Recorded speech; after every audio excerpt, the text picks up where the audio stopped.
शहर की देवरानी लाई गांव की जेठानी के लिए लाखों की ड्रेस। बाप रे बाप, संगीता की बहू को देख कैसी साड़ी पहनकर सब्जी मंडी में आई है। सब्जी तो महंगी महंगी खरीद रही है, लेकिन बदन पर कपड़े फटे पुराने हैं। सच में कंजूसी की भी हद होती है। अब संगीता की नजर अपनी बहू की साड़ी पर पड़ती है। अरे बहू, बाजार आने से पहले अपनी साड़ी नहीं देख सकती थी क्या कि वो कैसी है और कैसी नहीं? अरे कमर से तेरी पूरी साड़ी फट रही है और बाजार में आई सभी औरतें तेरे कपड़ों के ऊपर बातें बना रही है। माँ जी, मैं जल्दबाजी में बस थैला उठाकर आ गई। मैंने देखा नहीं कि मेरी साड़ी कब कहाँ और कैसे फट गई। अरे बहू, थोड़ा तो ध्यान दिया कर। कितनी बार कहा है थोड़े अच्छे कपड़े पहना कर, लेकिन तू है कि आदत से बाज ही नहीं आती है। चल अब घर, बहुत खरीद ली हमने सब्जी। इसी तरह एक दिन सुहानी का पति गांव के छोटे से दुकान से एक डिजाइनर ड्रेस खरीदता है।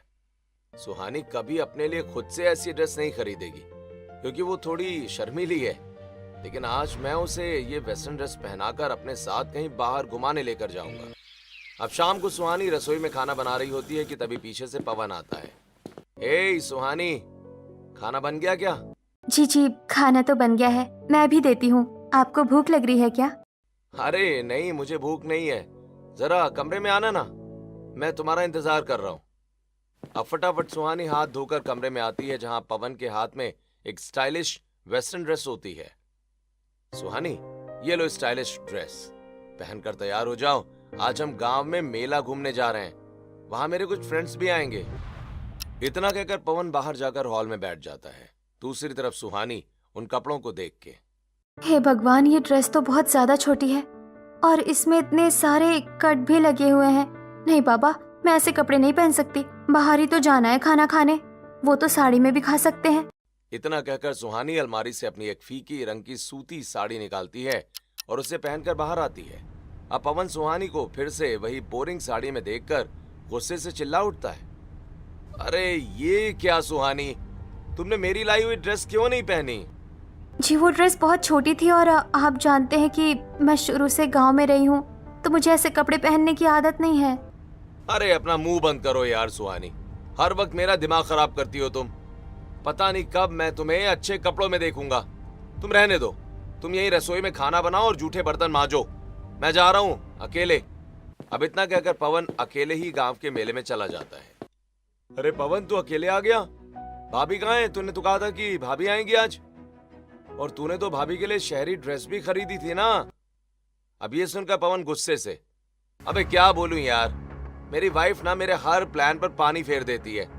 और हाँ, उसको मेरी वो ड्रेस पसंद ही नहीं आई क्योंकि उसने कभी ये पहना ही नहीं है। अच्छा चल कोई बात नहीं, छोटी मोटी नोकझोंक हस्बैंड वाइफ में होती रहती हैं यार। दूसरी तरफ घर में सुहानी की सास, अरे मेरा बेटा तो तुझसे कभी खुश रहता ही नहीं है। जब देखो तब तुम दोनों के बीच में लड़ाई चलती रहती है। अरे अगर तू मेरे बेटे को प्यार नहीं देगी तो इस घर में खुशियाँ कैसे आएगी? कभी कभी तो लगता है मैंने गलती कर दिया अपने बेटे से तेरी शादी करवा कर। माँ जी, आप तो जानती है ना कि हम लोग गांव में रहे हैं और यहाँ की सभी लड़कियाँ सिंपल साधारण कपड़ों में ही रहती हैं। मुझसे छोटे कपड़े नहीं पहने जाते।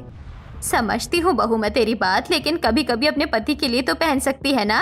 अब लगता है मुझे तेरे देवर की शादी किसी शहरी लड़की से करवानी होगी, वही तुझे कुछ सिखा सकती है।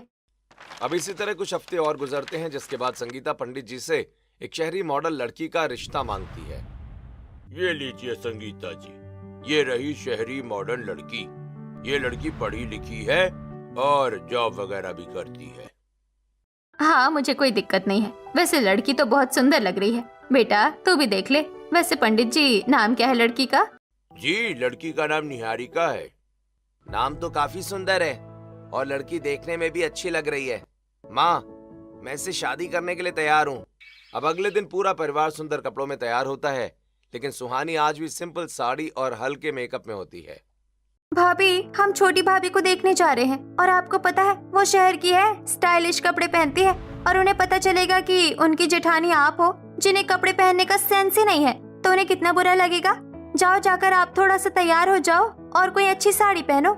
हाँ बड़ी बहू, छोटी बहू देखने में काफी सुंदर है, तो तू भी अच्छे से तैयार होकर चल, नहीं तो हमारी ही बेइज्जती होगी। अरे जब भाभी की इच्छा नहीं है हैवी कपड़े पहनने की, तो आप सब क्यों उन पर दबाव डाल रहे हैं? रहने दो भाभी, आप ऐसे ही अच्छी लग रही हैं। अब सभी लोग लड़की के घर आते हैं जहाँ लड़की काफी सुंदर वेस्टर्न ड्रेस में होती है। आइए बैठिए, बेटी सबको चाय पानी दो। हाँ मम्मी, अभी देती हूँ। अब निहारिका सबको चाय नाश्ता देती है। मम्मी, हमारी होने वाली छोटी भाभी तो बहुत अच्छी लग रही है।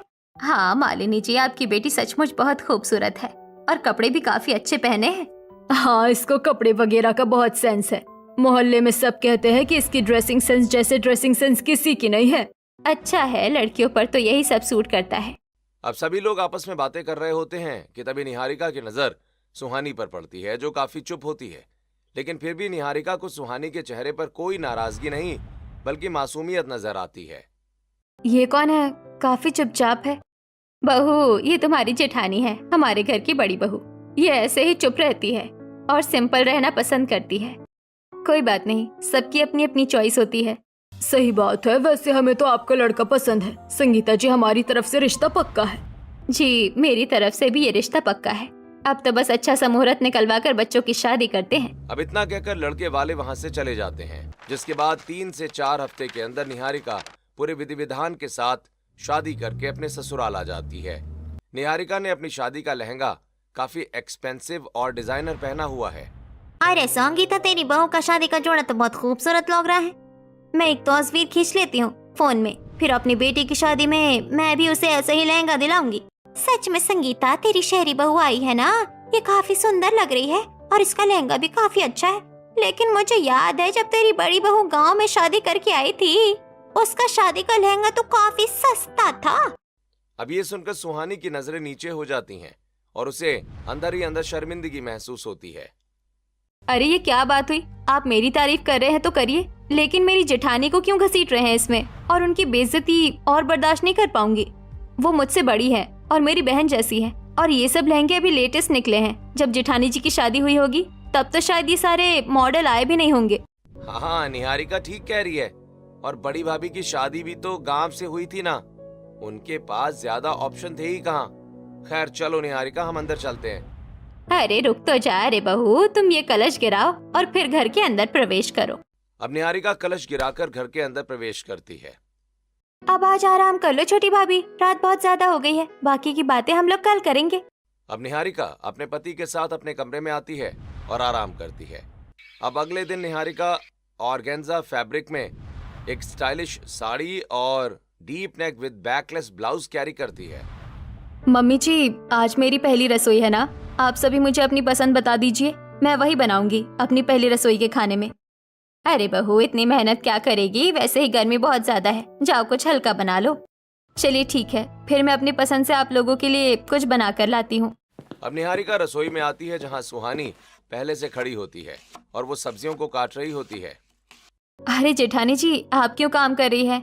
आज मेरा काम करने का दिन है, मतलब मेरी पहली रसोई है, तो मुझे खाना बनाने देती ना आप। अरे क्यों नहीं, तुम बनाओ, मैं तुम्हें मना थोड़ी कर रही हूँ। मैं तो बस तुम्हारी थोड़ी मदद करवा रही थी ताकि तुम्हें ज्यादा दिक्कत ना हो। अब दोनों देवरानी जेठानी मिलकर खाना बनाती हैं। दूसरी तरफ दरवाजे से मोहल्ले की कुछ औरतें आती हैं। अरे तुम लोग शादी में तो आई नहीं? बहुत गुस्सा आ रहा था मुझे। 4 दिन पहले शादी का काट दिया था, लेकिन फिर भी नहीं आई तुम सब। अरे क्या बताऊं, बेटे की तबीयत खराब हो गई थी इसलिए आ नहीं पाई, लेकिन अब आ गई हूँ ना, अब देख लूंगी तेरी बहू को। हाँ, मेरे भी घर पर कोई नहीं था, घर किसके भरोसे छोड़कर आती, इसलिए मैं भी नहीं आ पाई शादी में। लेकिन अब शादी के दूसरे दिन आई हूँ तेरी बहू को देखने। कहाँ है तेरी बहू? मेरी छोटी बहू रसोई में खाना बना रही है। चलो डाइनिंग टेबल पर बैठो, अब आई हो तो खाना खाकर ही जाना।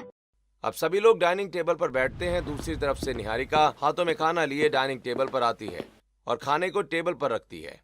अरे मम्मी जी, ये लोग कौन है? बहू, ये हमारे मोहल्ले के कुछ रिश्तेदार हैं जो शादी में नहीं आ पाए थे और वो अब तुझे देखने आए हैं।